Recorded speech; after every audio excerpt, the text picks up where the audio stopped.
Eu falei para vocês antes de começar o final de semana, ia ser uma pista muito difícil pra gente, ainda é uma pista muito difícil pra gente. Tem muita reta, a gente sofre muito, mas eu acho que, sei lá, encaixou tudo no quali. Eu fiz uma volta incrível no Q2, no Q3 também, mas ali já não tinha muito o que fazer. Consegui um bom vácuo também, isso era importantíssimo pra gente, para tentar conseguir um pouco de velocidade de reta, e encaixou tudo. E deu o Q3 de novo, então eu tô muito feliz. Eu espero que a gente consiga lutar pelos pontos, né? A gente sabe que não é fácil, a gente sabe que na corrida a gente precisa se colocar numa posição... A punição de Norris empurrou Bortoleto de nono para oitavo no grid de Spa. Todo mundo apontou a sorte como razão.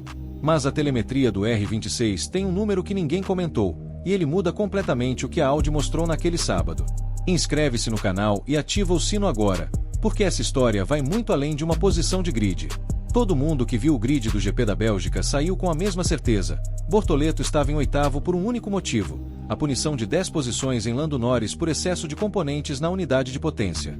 Essa é a história que rodou nas redes, nos comentários, na versão rápida do fim de semana. E existe uma chance grande de você ter engolido ela inteira sem perceber que essa punição escondeu o dado que muda tudo sobre o que a Audi fez com o R26 no sábado de Spa. Vamos direto ao ponto que ninguém comenta. Quando Bortoleto entrou no Q3, a engenharia da Audi mandou ele à pista com um jogo de pneus que já tinha rodado no Q2. Os outros 8 pilotos que brigavam na frente usaram borracha nova. Isso não é estratégia agressiva pelos padrões da F1 2026, é a postura de quem não acredita que pode brigar por mais. Para piorar, entre uma sessão e outra a equipe mudou o balanço do carro, e o próprio piloto sentiu o preço disso na pista. Nas palavras de Bortoleto depois da sessão, a volta do Q2 foi excepcional, uma das melhores que já deu na vida, sendo bem sincero. A do Q3, depois dos ajustes no balanço, ele acredita que puxou demais em uma ou duas curvas, o que tirou um pouco de tempo. Mesmo assim, classificou o resultado como positivo. Entrar no Q3 é sempre positivo. O resultado foi o 9º tempo. Uma margem tão pequena que quando a punição de Norris caiu, todo mundo juntou as pontas e decretou: foi sorte. Só que existe um número na telemetria do R26 que ninguém esperava, e que, se levado a sério, sugere que a Audi tinha muito mais ritmo do que o grid final deixou transparecer.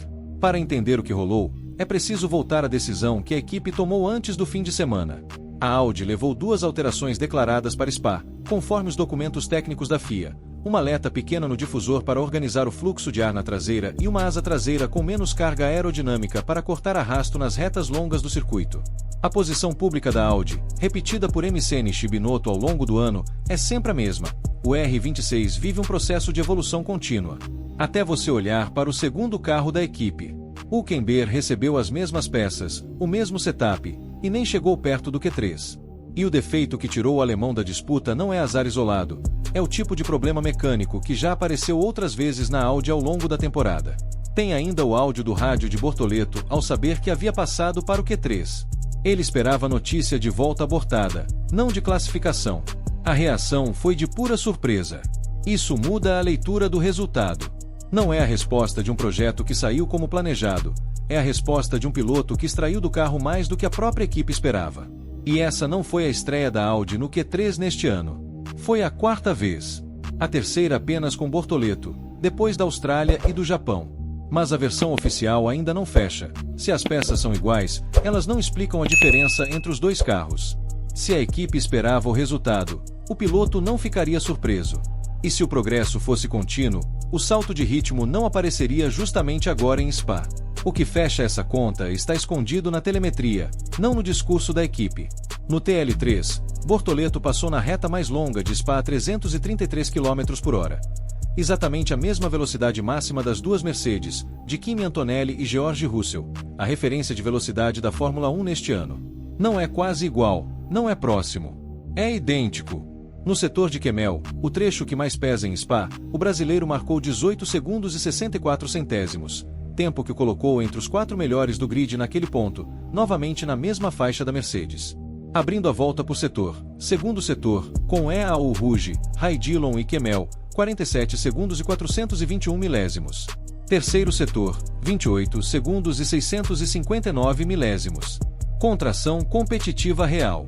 A única perda relevante foi no primeiro setor, nas saídas das curvas lentas de baixa velocidade. E o detalhe que muda tudo: Esses números já existiam antes de qualquer punição de Norris cair no grid.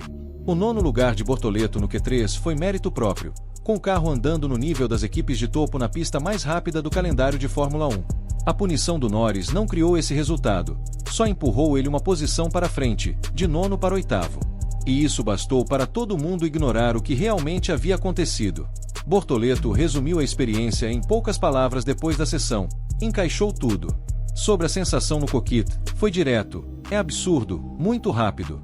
Disse que nunca para reparar na velocidade durante a corrida, mas que no final da reta olhou para o volante e ficou impressionado com o que viu. Fez curvas a 270 km/h, às vezes até mais.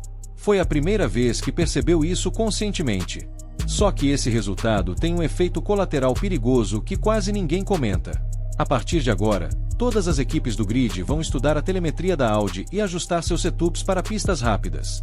E Bortoleto, que foi o nome do sábado em Spa, entra na corrida com 4 riscos concretos pendurados no resultado.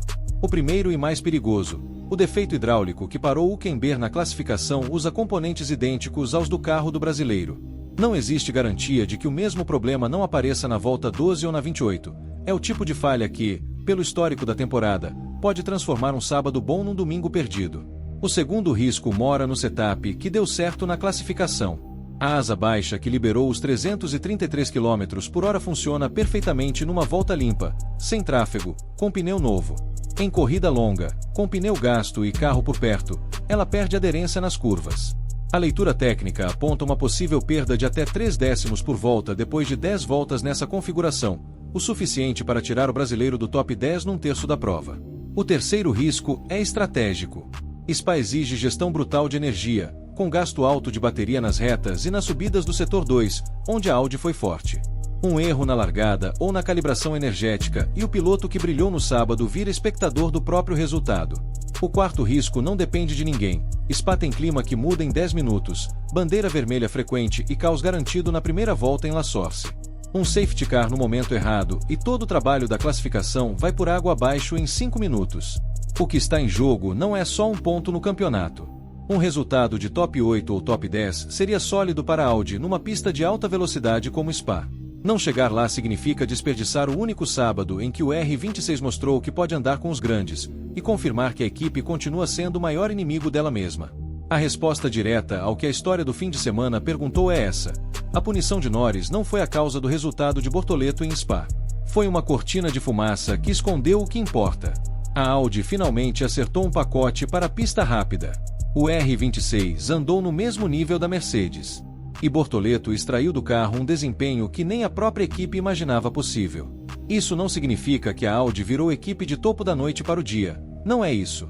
O que o sábado escancara é que o potencial existe, está dentro do carro, mas o abismo entre o que o R26 faz e o que a equipe consegue entregar de forma consistente ainda é enorme.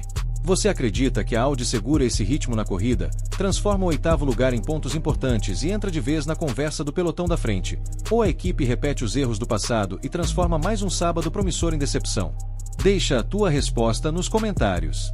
E se você quer continuar acompanhando essa análise de bastidores com dados reais e sem manchete fácil, inscreve-se no canal, ativa o sino e aparece no próximo episódio. O veredito completo depois da corrida vai estar aqui antes de qualquer outro lugar.